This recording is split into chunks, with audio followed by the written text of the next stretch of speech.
وما كان جواب قومه إلا أن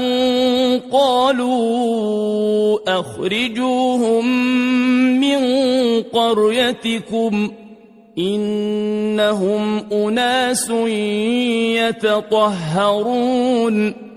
فأنجيناه وأهله إلا امرأته كانت من الغابرين وأمطرنا عليهم مطرا فانظر كيف كان عاقبة المجرمين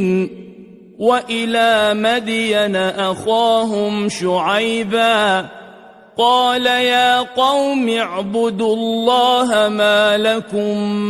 من إله غيره قد جاءتكم بينة من ربكم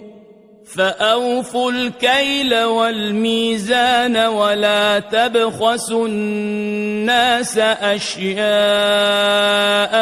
ولا تفسدوا في الأرض بعد إصلاحها ذلكم خير لكم إن كنتم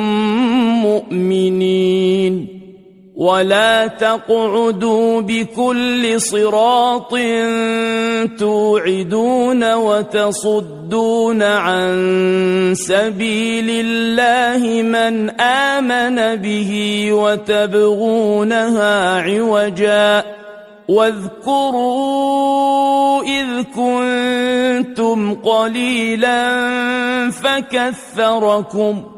وانظروا كيف كان عاقبة المفسدين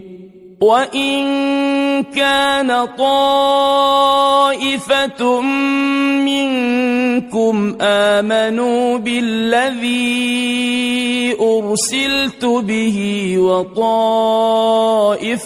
لم يؤمنوا فاصبروا حتى يحكم الله بيننا وهو خير الحاكمين